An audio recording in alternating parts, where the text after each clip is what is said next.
Muchas de esas cosas que vemos en películas, ¿no es cierto? Se especulan demasiado. Se especulan demasiado. Y lo que hacen es jugar muchas veces con la imaginación del hombre y darle más elementos. Entonces ha debido ser, entonces así, entonces así. Y es un montón de embrollo para la comunidad cristiana.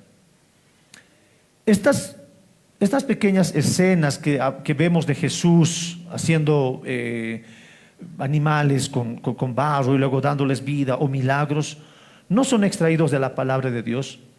¿De dónde son extraídos? Son extraídos del falso evangelio de supuestamente Tomás, del evangelio de Tomás. Este evangelio de Tomás ha sido escrito en el segundo siglo. Obviamente no lo ha escrito Tomás, pero le acuñan a él como escritor, pero no ha sido así. Y es un evangelio apócrifo. ¿Qué quiere decir un evangelio o un libro apócrifo? Es, mis hermanos, un libro, uno que no es inspirado por el Señor, no es inspirado por el Señor, y otro que en muchos casos es falso, apócrifo, es falso. A diferencia de algunos libros deuterocanónicos, que no están inspirados en la palabra de Dios, pero sí contienen historia, ¿no es cierto? Pero este evangelio, el evangelio de Tomás, le voy a leer algunas porciones que están, por ejemplo, ese del niño, para que usted se dé cuenta de cómo tratan de lastimar la fe de las personas y ponerles en su mente pensamientos que no están en la palabra del Señor, y ustedes lo van a ver en películas. Ustedes lo van a ver en películas. Entonces, usted tiene que discernir y decir, eso no está en la Biblia. Eso está en otro evangelio, ya, pero al menos usted sabe que no está en la Biblia. Y de eso no podemos sacar una enseñanza práctica, ver qué es lo que Dios nos quiere enseñar a través de eso. Amén. Entonces, antes de iniciar, voy a leerles algunas porciones del evangelio de Tomás, y usted seguramente lo va a identificar con la película. Ya, bueno, no vamos a abrir nuestras Biblias, ¿no? La costumbre. Pero tienen acá en las visuales, lo que dice el evangelio de Tomás, el libro apócrifo de Tomás. Capítulo 2, dice así: el niño Jesús, de 5 años de edad, jugaba en el vado de un arroyo y traía las aguas corrientes a posar y las tornaba puras enseguida, y con una simple palabra las mandaba. Y amasando barro formó 12 gorriones e hizo esto un día de sábado. Y había allí otros niños que jugaban con él. Y un judío que había notado lo que hacía Jesús, fue acto seguido y a comunicárselo a su padre José, diciéndole: he aquí tu hijo está cerca del arroyo, y habiendo cogido barro ha compuesto con él 12 gorrioncillos y ha profanado el sábado. Y José se dirigió al lugar que estaba Jesús, lo vio y le gritó: ¿por qué haces esto en el día sábado, lo que no está permitido hacer? Pero Jesús, dando una palmada, dirigiéndose a los gorriones, exclamó: volad. Y los pájaros abrieron sus alas y volaron, piando con estruendo. Y los judíos quedaron atónitos ante este espectáculo y fueron a contar a sus jefes lo que habían visto hacer a Jesús. ¿Ya? Bueno, enseguida vamos a hablar de las contradicciones que tiene esto acerca de lo que ha hecho Jesús. Capítulo 3, versículo 1 de la muerte del hijo de Anás. Dice así: el hijo de Anás, el escriba, se encontraba allí y con una rama de sauce dispersaba las aguas que Jesús había reunido. Y Jesús, viendo lo que ocurría, se encolerizó y le dijo: insensato, injusto e impío, ¿qué mal has hecho? ¿Qué mal han hecho estas fosas y estas aguas? Y he aquí ahora te secarás como un árbol y no tendrás ni raíz, ni hoja, ni fruto. E inmediatamente el niño se secó por entero. Y Jesús se fue de allí y volvió a la casa de José, pero los padres del muchacho muerto lo tomaron en sus brazos y, llorando su juventud, lo llevaron a José, a quien reprocharon tener un hijo que hacía tales cosas. Entonces, primero nosotros tenemos a un Jesús que no respeta el día del Señor, y en acá tenemos a un Jesús que habría matado por solamente un acto incolérico de él. Capítulo 4, acerca de un niño que se cae de la terraza. Dice, algunos días después Jesús jugaba en una terraza sobre lo alto de una casa, y uno de los niños que jugaba con él cayó de la terraza y murió. Y viendo esto, los demás niños huyeron y Jesús quedó solo. Y habiendo llegado los padres del niño muerto, acusaron a Jesús de haberlo hecho caer. Y Jesús les dijo, no hice tal. Y lanzaron invectivas contra él, mas Jesús se tiró de la terraza abajo y se detuvo cerca del cuerpo del niño caído y gritó a gran voz diciendo, Zenón, porque tal era su nombre, levántate y dime, ¿yo soy el que te hizo caer? Y habiéndose levantado inmediatamente, el niño se repuso. No, Señor, tú no me has hecho caer, sino que me has resucitado. Y los espectadores del lance quedaron conmovidos de asombro, y los padres del niño glorificaron a Dios por el milagro cumplido y adoraron a Jesús. Y al igual que estas, vamos a encontrar en este evangelio y en otros evangelios apócrifos, falsos, muchos aspectos de la vida de Jesús que no son reales, son, no sé, obra de la imaginación y obviamente con intencionalidad. Pero hermanos, que uno tiene que distinguir. Y como vamos a ver a la luz de la palabra durante todo este tiempo, hermanos, Jesús vivió una vida intacta. No solamente murió por nuestros pecados, sino que Él tuvo una vida intacta para estar entre nosotros. Amén. Bien, ahora vamos a abrir nuestras Biblias, vamos a leer el Evangelio de Lucas, el Evangelio de Lucas, y vamos a hablar acerca del crecimiento de Jesús. Y para esto vamos a abrir nuestras Biblias en Lucas capítulo 2, versículo 39 al versículo 52. Bien. Abran sus Biblias. Voy a pedirles que no coman, por favor. Guardemos reverencia a la reunión. Por favor, saquen sus Biblias, anoten, prestemos atención a lo que dice la Biblia. Amén. Bien, el crecimiento de Jesús. Versículo 39 en adelante. Habiendo ellos cumplido con todo conforme a la ley del Señor, se volvieron a Galilea y a su ciudad de Nazaret. Y el niño crecía y se fortalecía, llenándose de sabiduría, y la gracia de Dios estaba sobre él. Los padres de Jesús acostumbraban ir a Jerusalén todos los años a la fiesta de la Pascua, y cuando él cumplió 12 años, subieron allá conforme a la costumbre de la fiesta. Al regresar ellos, después de haber pasado todos los días de la fiesta, el niño Jesús se quedó en Jerusalén sin que lo supieran sus padres, y suponiendo que iba en la caravana, anduvieron camino de un día y comenzaron a buscar a Jesús entre los familiares y conocidos. Cuando lo encontraron, volvieron y lo buscaron en Jerusalén. Después de 3 días lo encontraron en el templo, sentado en medio de los maestros, escuchándoles y haciéndoles preguntas. Todos los que le oían estaban asombrados de su entendimiento y de sus respuestas. Cuando sus padres lo vieron, se quedaron maravillados. Y su madre le dijo: Hijo, ¿por qué nos has tratado de esta manera? Mira, tu padre y yo te hemos estado buscando llenos de angustia. Entonces él les dijo: ¿por qué me buscaban? ¿Acaso no sabían que me es necesario estar en la casa de mi padre? Ellos no entendieron las palabras que él les había dicho. Descendió con sus padres y vino a Nazaret y continuó sujeto a ellos. Y su madre atesoraba todas estas cosas en su corazón. Y Jesús crecía en sabiduría, en estatura y en gracia para con Dios y los hombres. Eso sí es palabra del Señor. Oremos, hermanos. Amén. Amado Dios, en el nombre de Jesús, en esta mañana queremos darte gracias, Padre bueno, por tu inmensa misericordia, Señor, porque sabemos, Padre bueno, que tú eres Dios fiel, que tú eres Dios bueno, Señor, y que tu palabra es infalible. Tu palabra inspirada por ti, Señor, es inerrante, y por eso, Señor, te damos gracias. Hoy queremos pedirte, Señor, que esta narración pueda edificar nuestras vidas y nosotros podamos comprender cuál ha sido el propósito tuyo, Señor, al dejarnos esta narración para la iglesia contemporánea. En el nombre de Jesús, Señor amado, oramos. Es nuestro anhelo y es nuestra oración que edifique, Señor, nuestra fe. En el nombre de Jesús te lo pedimos. Gracias, amado Padre.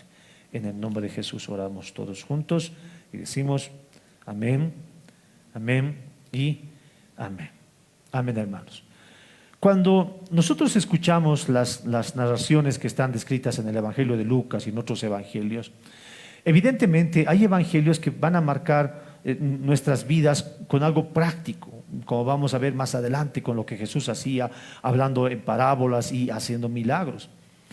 Pero esta narración uno la encuentra y uno puede decir, bueno, ¿qué pasa? Que Jesús era niño. Hermanos, lo hemos hablado en un principio, el evangelista Lucas, ahora, él tiene el propósito, Lucas tiene el propósito de identificar a Jesús en el ámbito de la historia de la humanidad, ¿no es cierto? Por eso él dice el tiempo que estaba, él dice los que eran reyes, él se encarga de contar aspectos que otros evangelistas no lo cuentan. El propósito de Lucas es mencionar que Jesús era realmente persona. Ese era el propósito. Escuche bien, habían en esa temporada personas que difundían un pensamiento creyendo que Jesús no era el Hijo de Dios, que Dios no podía encarnarse, que la parte material era completamente pecaminosa y Dios no podía tomar forma de un hombre. Eso se llama gnosticismo.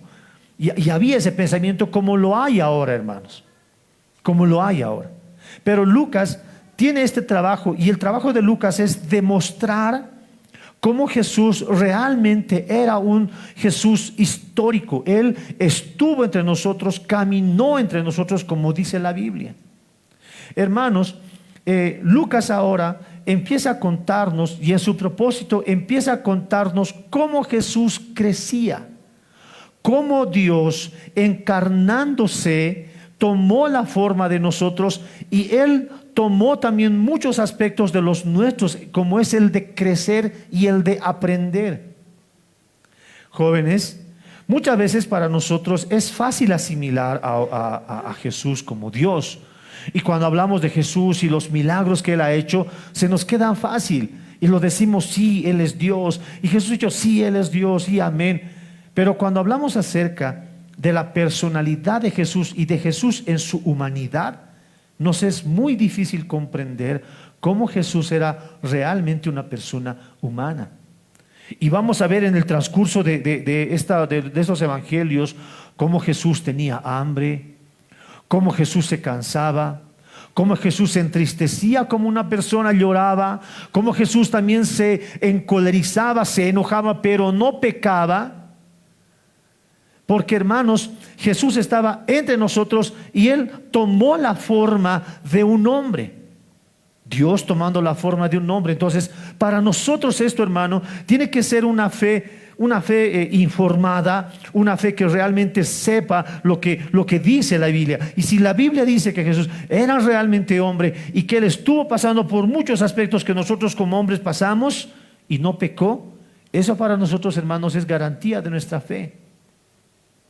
La Biblia dice, hermanos, que el Señor estuvo haciendo actividades propias como las de nosotros, tuvo emociones propias también como las que tenemos todos nosotros como seres humanos. Jesús completamente Dios y Jesús completamente hombre. Eso es algo que es fundamento de nuestra fe. Y ahora nosotros vamos a escuchar muchas filosofías, vamos a escuchar muchos pensamientos, pero, hermanos, esto es algo que tiene que arraigar nuestra fe. Diga conmigo, Jesús completamente Dios y Jesús completamente hombre. Eso es algo que tiene que estar arraigado en nuestra fe, tiene que estar arraigado en nuestras mentes. Hermanos, nosotros ahora vemos, y el evangelista Lucas ahora nos empieza a hacer una narración de cómo Jesús, era niño. Bueno, vemos solamente estas escenas, es como si nos contara una parte, luego se cierra la escena, luego nos cuenta otra parte y luego se vuelve a cerrar el telón y luego nos cuenta otra parte. Porque mire, lo que nosotros sabemos de Jesús, lo que realmente dice la Biblia, es que Jesús a los 8 días fue llevado a ser circuncidado. ¿No es cierto? Después nosotros sabemos que María, su madre, tenía que ir al templo para ser purificada.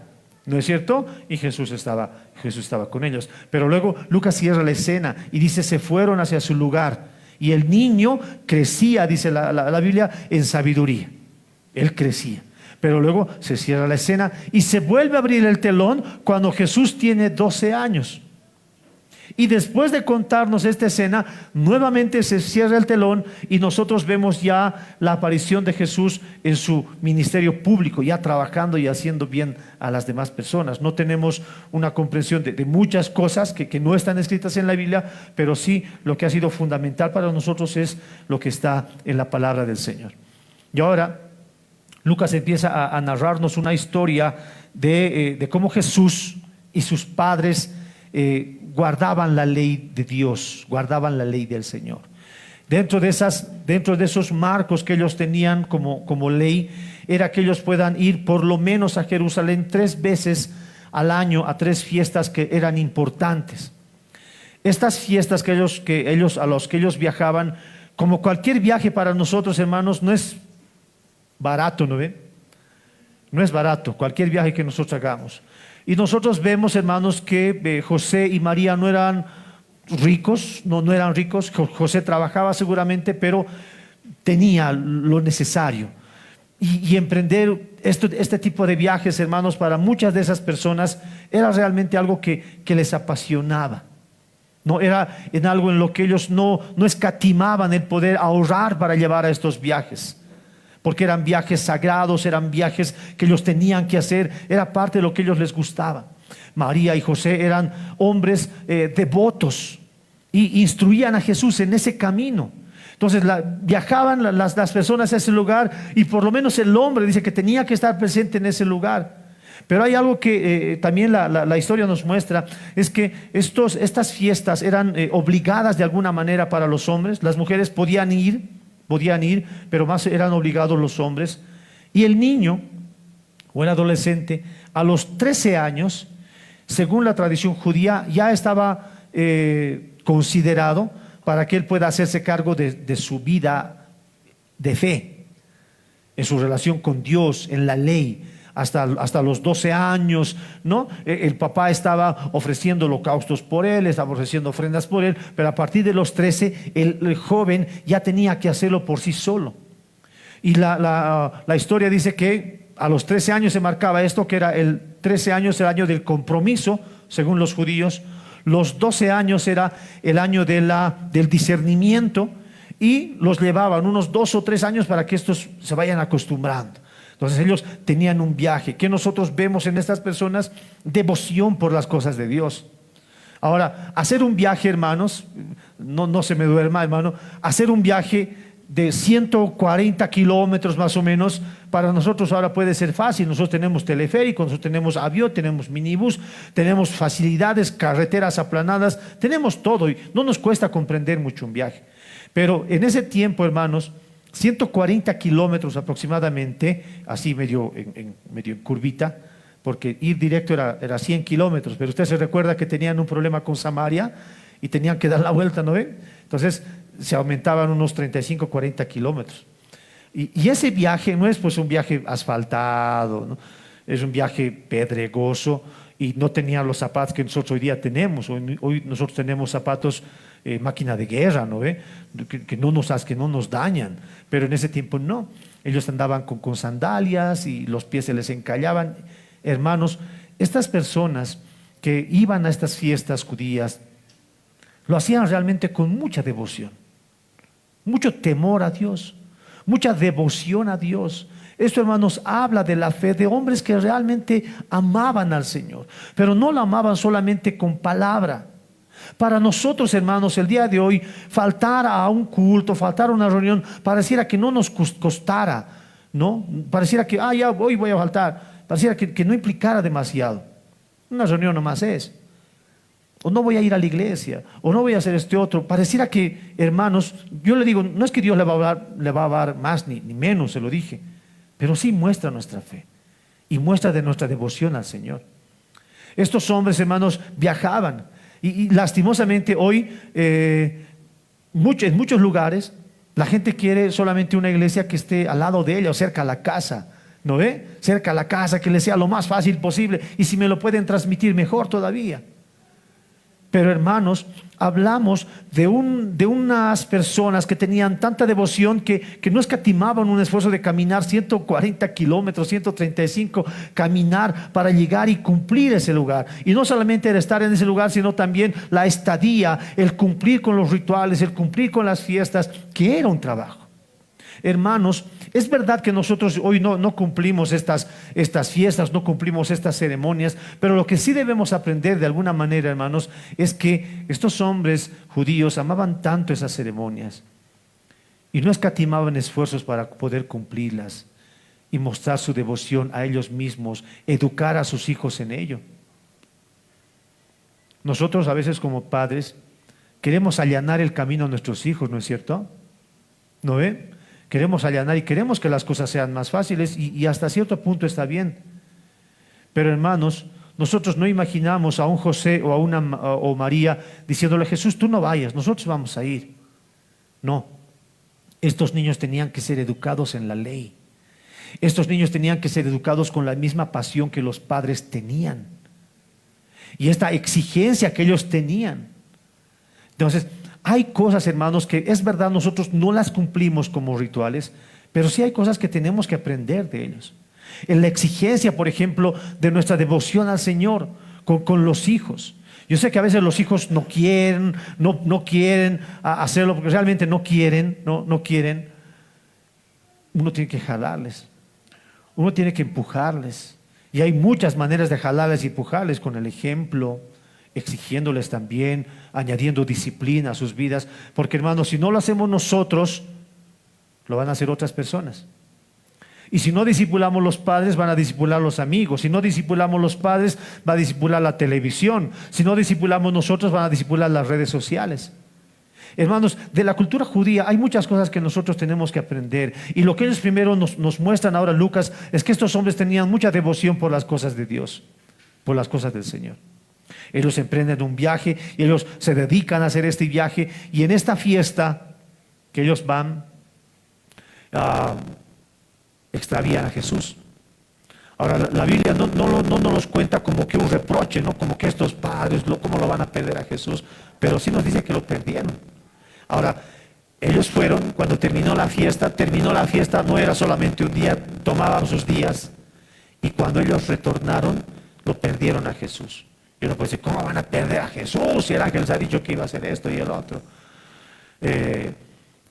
Las fiestas a las que iban son fiestas, bueno, ahorita en nuestra zona hay fiesta, no hay como caminar las avenidas, pero hermanos, la fiesta en Jerusalén, estamos hablando más o menos de unas 150,000 personas caminando y transitando por el lugar, ¿no? Caminando por todo lado. Usted se imagina como si fuera un mundial, ¿no? Que la gente viene de todo lado a visitarle ese lugar. Entonces, la manera en la que ellos iban era en caravanas. Y la tradición que ellos tenían es los niños y jóvenes adelante, las mujeres con las mujeres en medio y los hombres atrás, puro hombres. Entonces ellos iban en caravanas, uno por esa tradición y porque también habían, como hemos visto, muchos ladrones que esperaban en los caminos y les asaltaban. Entonces iban en caravana. Entonces no era fácil pensar, imagínense a David caminando con Lisette y caminando con el Benja, ¿no? No era difícil pensar que David dijera: debe estar con su mamá. O que la hermana diga: no, debe estar con su papá.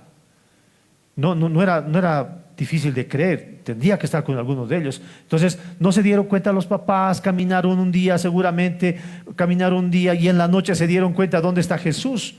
No está con los niños, no está contigo. No, yo pensé que estaba contigo, pero no está así. Entonces ellos buscaron un día entre ellos, entre los familiares, no los encontraron y tuvieron que volver hacia Jerusalén nuevamente a buscarlo, y entre todo esto pasaron 3 días, ¿no? 3 días. Ahora, los que somos papás, imaginamos la angustia que pudieran haber sentido José y María. ¿Alguien de acá alguna vez ha extraviado a su hijo? Debía, dicen. ¿Alguien ha extraviado? No. Pero esa angustia debe ser muy fuerte. Muy fuerte, ¿no? El otro día mi hija me contó que en su trabajo vino una madre angustiada, llorando, desconsolada, porque su hija se había perdido hace unas horas atrás. Y su mamá angustiada llega, por favor ayúdenme a encontrarla, porque es la angustia de una mujer, es la angustia de una familia por sus hijos, ¿no es cierto? Entonces ellos sintieron esta angustia: ¿dónde está Jesús? Y no podemos encontrarlo. Lo buscaron con toda esta angustia y pena que les causó Jesús. Cuando llegan donde él estaba, Jesús estaba en ese lugar junto a quienes. Y esa es la sorpresa, ¿no?, de José y María. Cuando llegan, no lo encuentran a Jesús jugando con los otros jovencitos, que quizás podría haber hecho y no estaba mal tampoco, ¿no? Pero lo que les sorprende a José y María es que Jesús no estaba jugando pelota con sus amigos, no sé qué jugaban en Jerusalén en ese tiempo, pero a Jesús lo encuentra con los doctores de la ley. Con los doctores de la ley. Hermanos, estas fiestas eran tan populares que viajaban de todos los lugares para centrarse en ese lugar, y venían hombres realmente importantes. Venían doctores de la ley que eran las cabezas de ese tiempo, los que se sabían todo realmente de la ley del Señor, y Jesús estaba en medio de ellos. Y algo que nosotros vemos, hermanos, es que cuando ellos lo encontraron y lo vieron ahí, se llenaron de asombro porque estaban con los doctores de la ley. Y ahora, ¿qué estaba haciendo Jesús con los doctores de la ley? En ese evangelio falso que hemos leído, el evangelio de Tomás, vemos en otros capítulos que Jesús, incluso a uno de sus maestros, le dice: bueno, yo sé más que ti. Estoy parafraseando, ¿bien? Yo sé más que ti y tú no sabes por qué es la Aleph de esta manera y muere su maestro. Muere uno. Otro le está enseñando también, y al ver que no puede enseñarle, le dice: toma, José, tómatelo nomás a tu hijo Jesús. Bueno, el evangelio falso. Pero hermanos, nosotros podemos ver que Jesús no era así. Y él más adelante va a decir: sean como yo, manso y humilde. Entonces nosotros tenemos que comprender la divinidad de Jesús, pero también su humanidad. Y en la humanidad Jesús, hermanos, también crecía corporalmente hablando, pero también crecía en sabiduría y en conocimiento. Así que Jesús tuvo que aprender muchas cosas de las que decían de él en las Escrituras. Y por eso Jesús aprovechaba todo el tiempo que tenía con unos padres tan devotos. Y cuando estaban con Jesús en el templo, no podía perder la oportunidad de ir y hablar con los doctores de la ley. Imagínese usted qué haría. A ver, ¿usted qué haría? Vienen acá, a ver, ¿quiénes son ahora los men? Los fuertes, ¿no? Los que, wow, ¿cuántos saben? MacArthur, digamos, ¿no? Sugel Michelén. ¿Quién más? A ver. Miguel Núñez. ¿Quién más? ¿Se imagina usted a un grupo así de doctores y capos y hablando entre ellos? ¿Usted qué haría al verlos? Honesto, ¿se escaparía o iría a preguntarles? Bueno, Jesús tomó la decisión de ir a preguntarles, de ir a aprender. Y la tradición de ese tiempo, hermano, era tan peculiar que el maestro enseñaba y los jóvenes estudiantes se sentaban a sus pies en un círculo, se sentaban y ellos escuchaban. De ahí se acuña la palabra: él estudió a los pies de Gamaliel, se dice, ¿no? Él estaba estudiando ahí a los pies.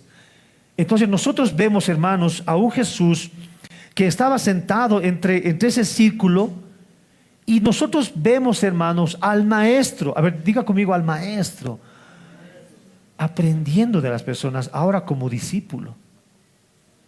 Jesús, Dios encarnado, estaba ahí aprendiendo de los doctores de la ley. Y él estaba y les hacía preguntas, y la gente se admiraba. Los maestros de la ley, doctores de la ley, hablaban de cosas realmente muy, muy pesadas para muchos. Pero Jesús, un niño de 12 años, las comprendía.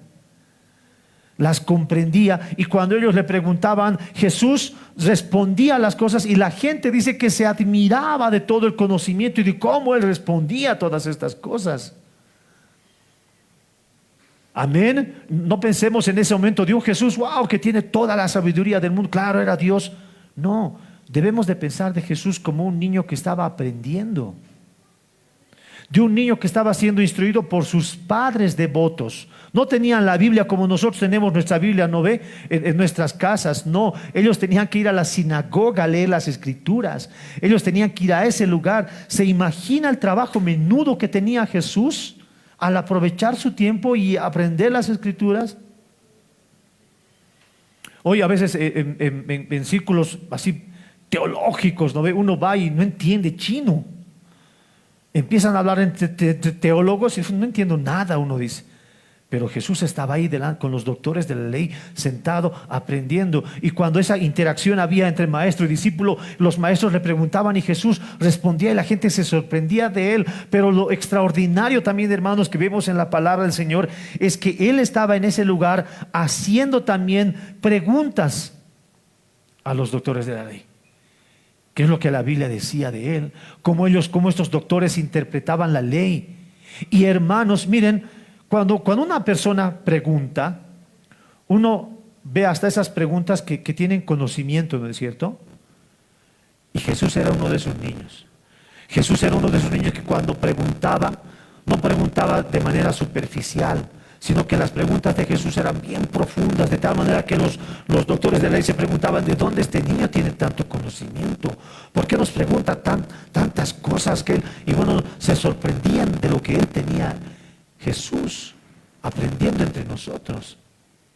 Bueno, no entre nosotros, no, los antepasados, pero acá en la tierra.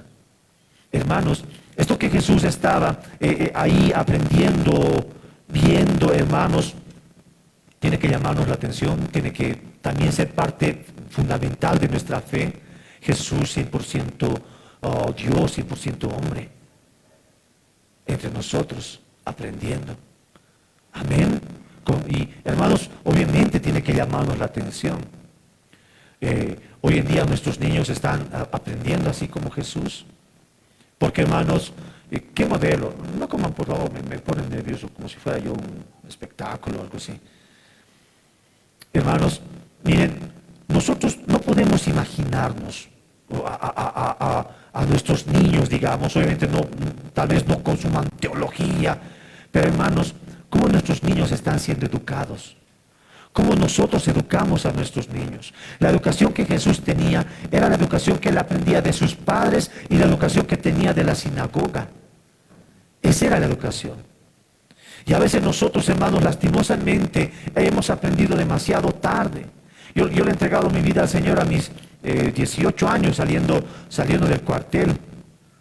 Y aún cuando estaba en la iglesia, me prohibían leer otros libros. Nos prohibían leer, nos decían, no vas a leer otros libros, que solo la Biblia. Y tampoco había un discipulado así que se diga, qué profundo, no, nada, superficial. Y cuando uno de repente se encuentra con un estudio un poco más serio, más fuerte, más disciplinado, uno dice, he perdido mucho tiempo.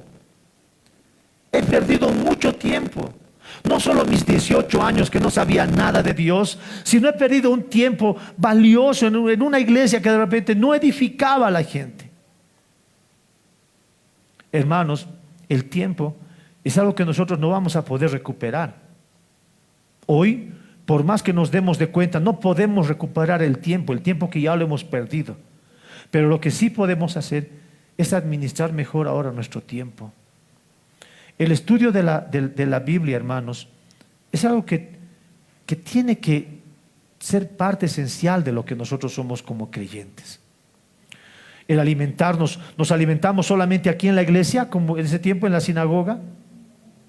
¿O tenemos un tiempo para nosotros, para aprender nosotros, para escudriñar nosotros? Es algo que en algún tiempo no se ha dado y no podemos volver a tiempo atrás, le decía, pero sí podemos hacernos responsables ahora por administrar mejor nuestro tiempo y estudiar, dedicarnos a estudiar. Amén. A diferencia de como en otros lugares se enseña, no estudie, no leas otros libros. Bueno, acá tratamos de impulsarles. Estudie, lea otro libro, mire este libro, léelo, mi hermano, haga este otro, porque hermano es un crecimiento que tiene que depender mucho también de nosotros. La gente se quedaba maravillado del conocimiento que tenía Jesús. Y bueno, hoy en parte nosotros nos sorprendemos de algunas cosas que los niños ya saben, que nosotros a nuestra edad nada, ¿no? Nosotros a nuestra edad estamos pensando en qué, en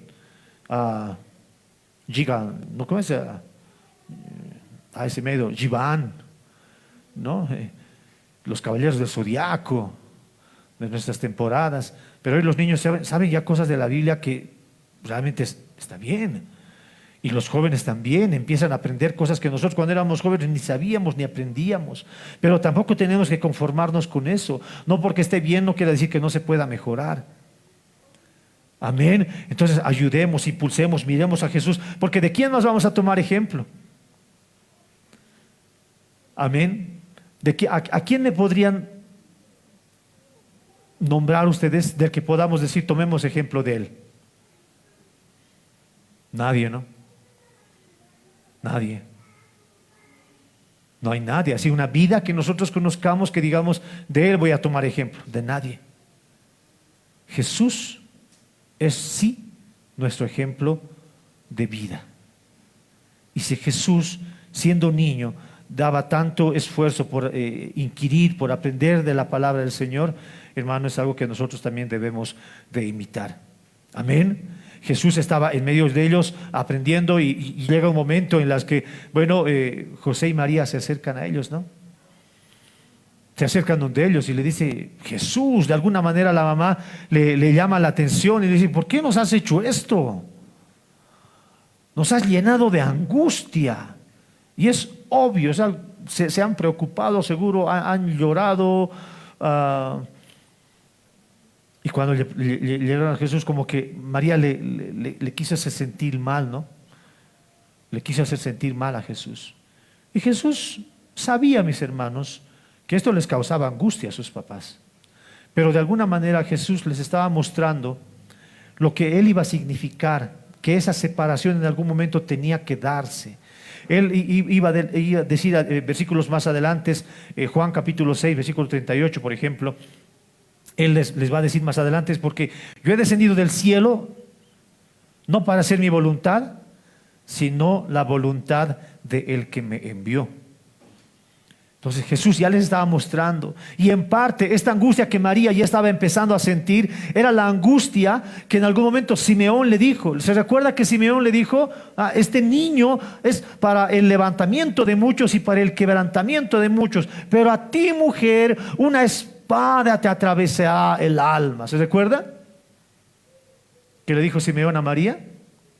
Bueno, este ya era el principio de ese dolor y de esa angustia que esa madre iba a sufrir por el sacrificio de Jesús. Amén. Pero inmediatamente Jesús le responde, ¿no?, a María. Seguramente José estaba a su lado, pero él le responde, ¿por qué me buscaban? ¿No? ¿Por qué me buscaban? Y esto parece un poco ilógico. Es obvio que te estaban buscando. No debías preguntar, ¿por qué no me buscan?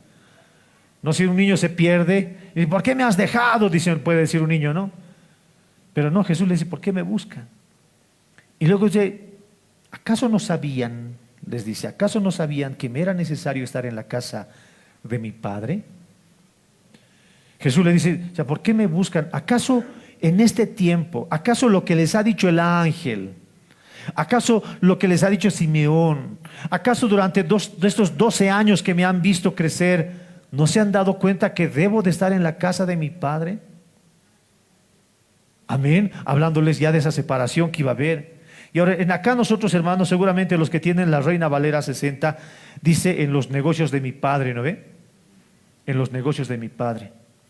La NBLA, la que hemos leído hoy, dice en la casa de mi Padre.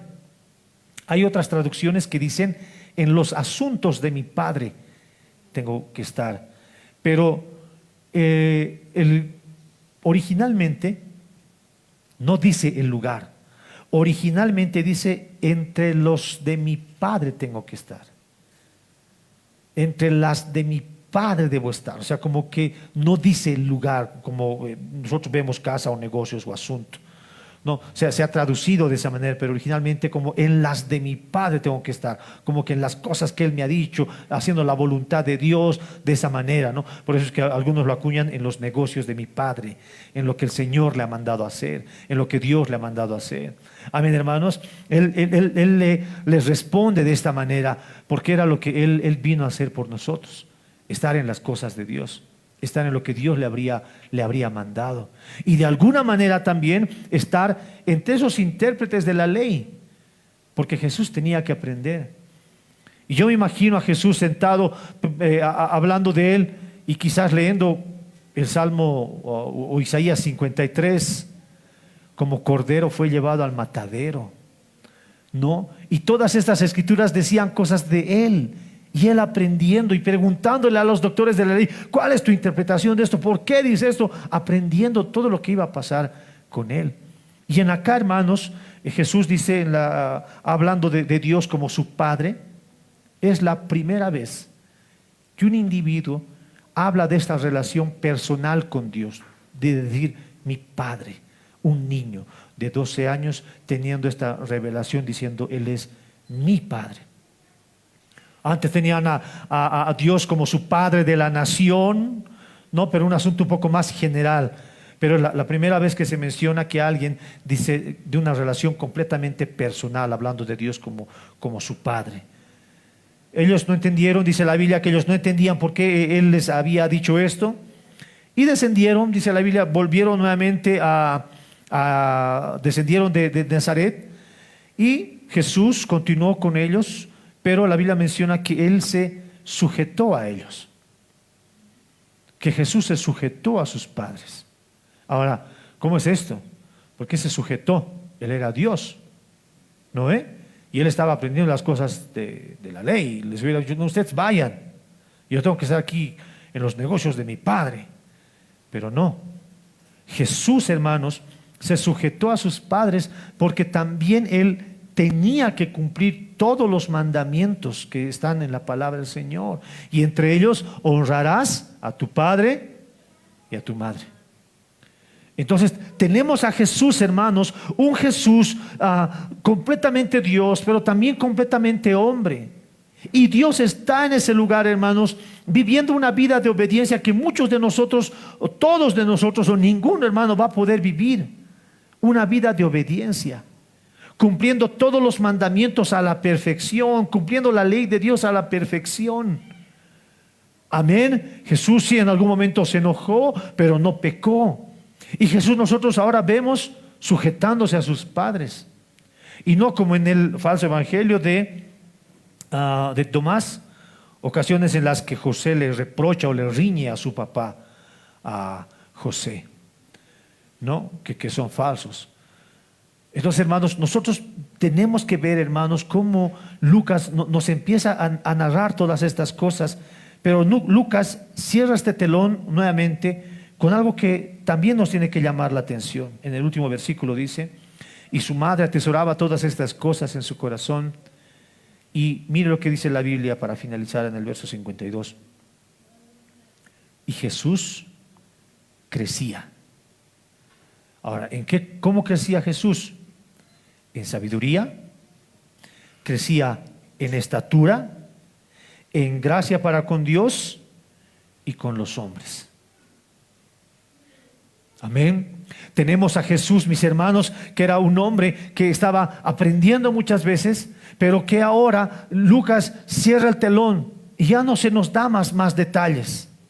Y es lo que Dios quiso que sepamos, que Jesús crecía porque era completamente hombre. Entonces pasa hasta que Jesús aparezca públicamente a sus 30 años, 18 años, que solamente Lucas nos dice, Jesús crecía en sabiduría, en estatura obviamente, en la gracia para con Dios y en la gracia también para con los hombres. Y Pablo nos hablaba de esto, ¿no? Pablo decía lo que era. Abra su Biblia conmigo en Filipenses capítulo 2, versículo 7 y versículo 8. Mire lo que decía Pablo. Abra su Biblia, por favor, busquen en su Biblia Filipenses 2, 7 y 8.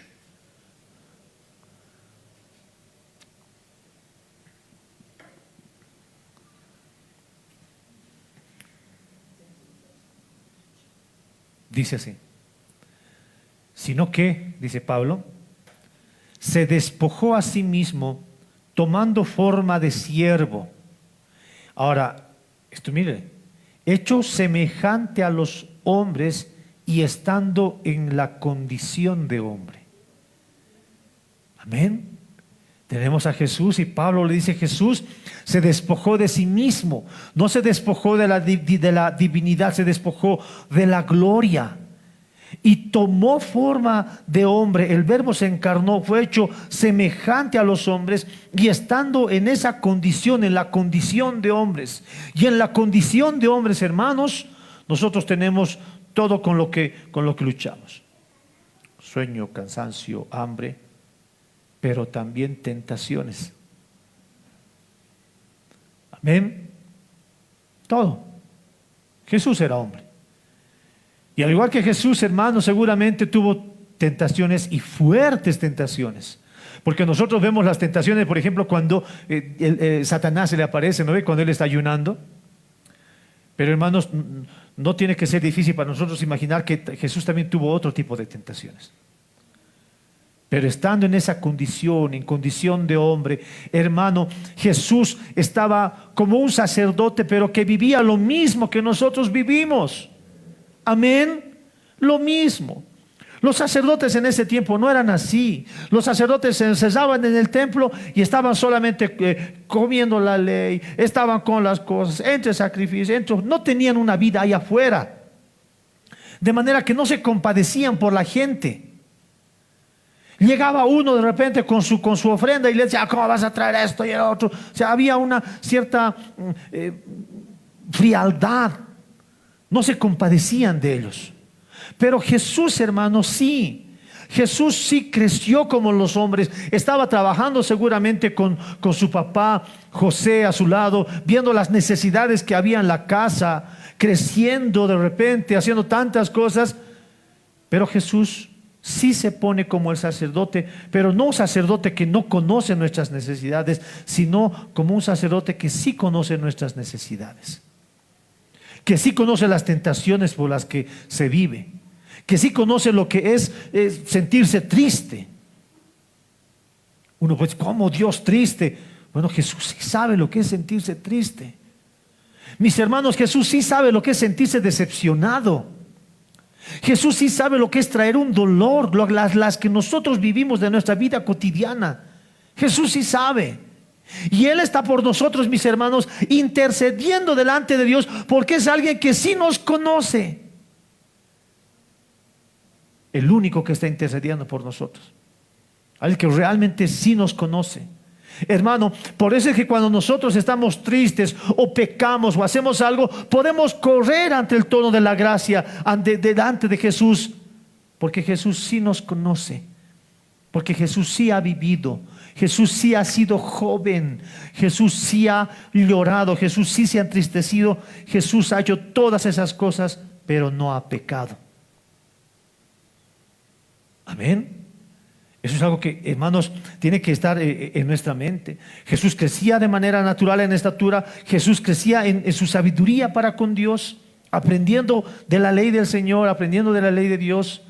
Jesús también crecía en gracia para con Dios, fortaleciéndose en las victorias que Dios le daba ante la tentación. Y Jesús también crecía, bueno, hasta ese momento, en gracia con los hombres. Porque más adelante, cuando ya Jesús va a ejercer su ministerio, los hombres lo van a odiar, ¿no? Lo van a crucificar de la peor manera. Pero en ese momento, antes de su ministerio público, Jesús estaba en gracia para con los hombres. Se imaginan a la gente hablando bien de Jesús. Mira Jesús, ahí está el hijo de José. Y seguramente tenían todo el testimonio de él. La fama de Jesús era muy buena. Amén, como hombre. Ya cuando ejerció su ministerio, ya los hombres se van a volcar porque amaron más las tinieblas, como dice más adelante Jesús. La pregunta: la pregunta, ¿por qué Jesús tuvo, y esto es algo que tiene que edificarnos a nosotros en nuestra fe, ¿por qué Jesús tuvo que estar vivo todo ese tiempo? ¿Por qué Jesús directamente no se encarnó y murió directamente por nosotros, por nuestros pecados? Porque hermanos, como lo dice Mateo 3:15, Jesús tenía que cumplir toda justicia. Él tenía que ser, hermanos, la vida perfecta que nosotros no tenemos. Él tenía que morir como sacrificio perfecto, el cual nosotros nunca lo hemos podido llevar. La respuesta, hermanos, es que cuando nosotros vemos toda la vida de Jesús, una vida perfecta, es el reemplazo, mis hermanos. Por eso Él es el sacrificio perfecto. Él es la oveja que no tiene mancha. Él tiene la vida perfecta, la vida cumpliendo toda la ley de Dios en lugar nuestro. Él es el intercambio perfecto. Esa vida justa que no conoce pecado, ninguno de nosotros la puede llevar. Pero nuestra fe en Jesús, nuestra fe en su sacrificio, sí, hermanos, hace ese intercambio. Y delante de Dios nosotros estamos con esa vida perfecta que Jesús ha llevado. Porque, hermanos, aunque nosotros nos llamemos creyentes, aunque la Biblia diga que este es un grupo de santos, en el sentido de separados, ninguno de nosotros, mis hermanos, estamos exentos a seguir pecando. Y uno puede mirar y decir, bueno, en la iglesia son perfectos. No somos perfectos, ni lo más cerca. Tenemos luchas, tenemos tentaciones, caemos en algunas. Pero, mis hermanos, lo que Dios mira es el sacrificio y la vida de Jesús y el intercambio por nosotros. Por eso, hermanos, nosotros corramos a los pies de Jesús, corramos a sus pies, porque Él sí se compadece de nosotros como alguien que ha vivido lo mismo que nosotros. Mire lo que dice 2 de Corintios capítulo 5 versículo 21. Abra su Biblia, por favor. 2 de Corintios 5, 21. Al que no conoció pecado, por nosotros se hizo pecado, para que nosotros fuésemos hechos justicia de Dios en Él. Entonces, este es el intercambio. Escúcheme. Jesús vivió su vida de manera perfecta delante de Dios. ¿Hasta ahí alguien me dice amén? ¿Amén? Bien. Esa vida perfecta me es traspasada a mí por la fe en Jesús, porque yo no soy perfecto. Pero por la fe en Jesús, esa vida perfecta me es imputada, me es añadida a esa promesa a mí. Pero el otro intercambio es que en lugar de que nosotros muriéramos como pecadores que somos, y lo que nosotros nos mereceríamos es muerte, ¿no? Y no en una cruz, en 3 cruces. Y no solamente normal, de cabeza. Y que nos descuarticen y todo lo peor. Nosotros teníamos que morir.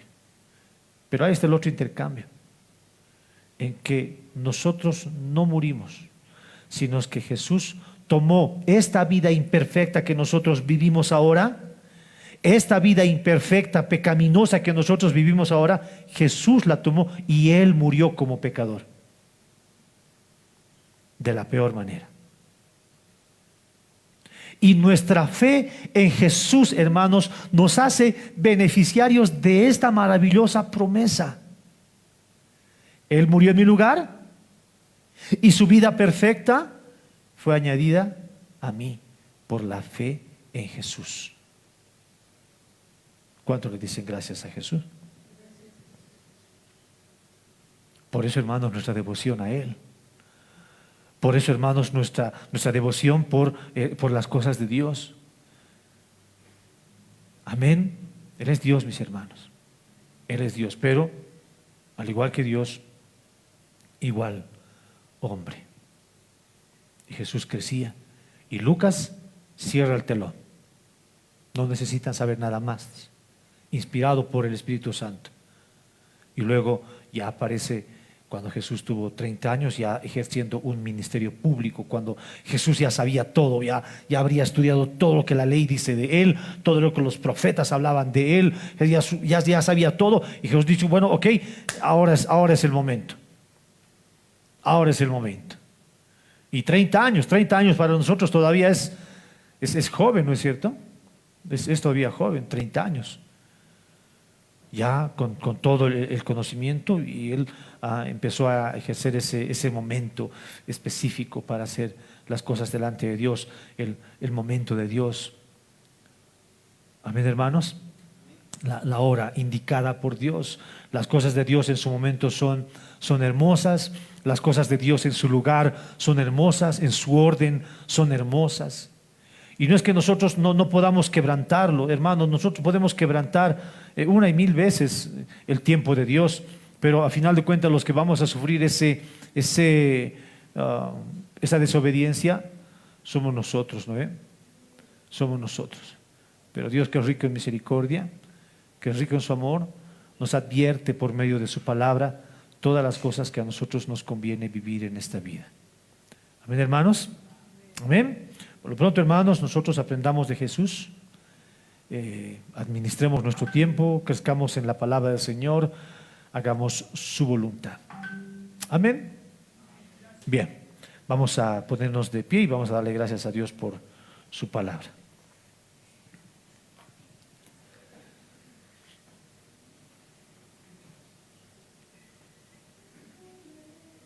Amén. Mis hermanos, esta fe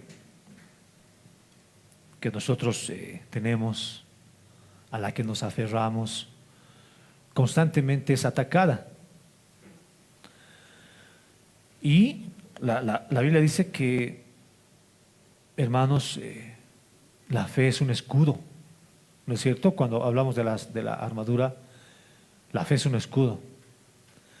Y la fe, hermanos, si es que no tuviésemos esa fe, los dardos del enemigo vienen y nos dañarían, ¿no? Y no son dardos normales, son dardos con fuego.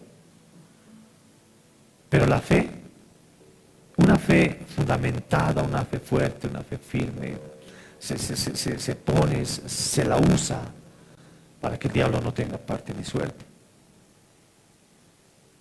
Y el diablo, el mundo, va a hacer un montón de cosas por apagar tu fe.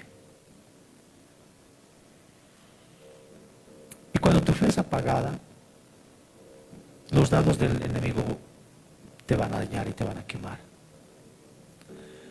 Hermanos, debe de ser nuestra oración que Dios fortalezca nuestra fe. Y ya hablándoles más con un corazón pastoral, digamos, todos los que estamos en este lugar, ninguno de nosotros estamos exentos a algún tipo de sufrimiento. Ninguno. Yo los conozco, hablando prácticamente aquí a la iglesia, que algunos están pasando por enfermedad. Y uno puede preguntarse, ¿por qué a mí? Porque una cosa es mirar desde afuera. Y el que mira desde afuera dice, ora, haz esto, haz este otro. Pero el que está viviendo, el que está enfermo, el que la está sufriendo, se pregunta estas cosas. Y tu fe es atacada. En otras circunstancias, la familia es atacada. Y uno desde afuera le puede decir, pero ora, pero haz esto, pero haz este otro. Pero el que está viviendo el ataque ese momento muchas veces no puede y su fe es atacada. Hoy día, les decía, somos atacados por todo tipo de filosofías. Las canciones tienen implícitas en sus letras canciones que de repente invaden tu fe. Hoy los jóvenes son cuestionados en su fe. porque crees y te dan sus razones, y a veces como uno no tiene las armas suficientes, uno empieza a, bueno, al menos no hacer tanta bulla, ¿no? Y dejarse decir lo que le digan. Y su fe es atacada. Y otras circunstancias, muchas de las que podemos mencionar, y nuestra fe es atacada, nuestra fe es atacada. Hermano, que esta palabra sea un fundamento fuerte para tu fe. Esa vida perfecta que nosotros no podemos vivir, la ha vivido Jesús. Sufriendo lo que nosotros sufrimos, llorando lo que nosotros lloramos, pero sin pecar. Y el castigo de este pecado que nosotros hemos vivido, vivimos y vamos a vivir, Jesús la ha llevado en la cruz del Calvario y Él ha muerto por esos pecados. Por los que hemos cometido, por los que quizás ahora estás cometiendo y por los que quizás en adelante vas a cometer. Pero que no sea, mis hermanos, Jesús ya ha muerto, no importa. No, arrepintámonos genuinamente. Y cuando pequemos, corramos al trono de la gracia. Porque el momento que pequemos y no nos duela el corazón, quiere decir que algo realmente está andando mal en nuestra vida. Pero el momento que peques y te duela el corazón, te duela haberle fallado, ¿sabes qué? El Espíritu Santo está ahí adentro y te está redarguyendo y te está diciendo, esto está mal. Y sientes la tristeza del Espíritu Santo como otra persona. Y empiezas a llorar delante de Dios y le dices, Señor, ¿por qué te he fallado nuevamente? Y te he prometido, pero te he vuelto a fallar. Y sientes esa tristeza que el Espíritu ocasiona dentro de ti. Pero esa tristeza te lleva al arrepentimiento. Amén. Bueno, nuestra fe es atacada, pero mantengámonos firmes, orando y pidiéndole a Dios que nuestra fe crezca. Es mi oración, hermanos, que esta promesa de Dios, el regalo del don de la fe, realmente afirma en nuestros corazones. Amén. Oremos. Señor, queremos darte gracias con todo nuestro corazón, Padre bueno, porque hoy hemos comprendido, Señor, quizás de mejor manera, la vida perfecta que tú has llevado, Señor. Hoy nosotros reconocemos que como seres humanos no llevamos esta vida perfecta, Señor. Nos enojamos y pecamos. Nos entristecemos y pecamos de desconfianza. Pecamos todo el tiempo, Señor. Pero Dios mío, en esta mañana queremos darte gracias por el don de la fe. Porque hoy comprendo, Señor, que todo este sacrificio que tú has hecho por nosotros no solamente está en la cruz, sino también en tu vida perfecta, Señor. Y por eso te damos gracias. Gracias por vivir la vida perfecta que yo no puedo vivir ahora. Mas queremos pedirte, Señor, que tu Espíritu pueda ayudarnos, Señor amado, a vivir de una manera que te agrade. Ayúdanos, Señor, en nuestra debilidad. Somos hombres, tenemos muchas falencias, necesidades. Ayúdanos en nuestra fe, Señor. Levántanos, te lo pedimos con todas nuestras fuerzas. Y para los que hemos pecado, Señor, hoy nuevamente corremos al trono de tu gracia. Señor, nos arrepentimos delante de ti. Perdónanos, Dios mío. Perdóname, Señor. Es mi oración, amado Padre. En el nombre de Jesús, nuestro Salvador, te damos gracias. Gracias por esta vida perfecta, Señor. Te amamos, bendecimos tu nombre. Y, Señor, hoy más que nunca nos aferramos a esta promesa, Señor, maravillosa del don de la fe que tú me has dado, Señor. Gracias por tu misericordia. Gracias por tu fidelidad, Señor. Gracias, amado Padre. En el nombre de Jesús te damos gracias, Señor. A ti la gloria en el nombre de Jesús. Amén. Amén. Amén. Demos un fuerte aplauso al Señor, mis hermanos. Amén. Bueno, nosotros vamos a cantar acá un himno más para despedirnos, pero mientras tanto nos despedimos de las personas que han estado hasta ahora junto a nosotros y de la transmisión. Que el Señor los bendiga. Hasta otra oportunidad.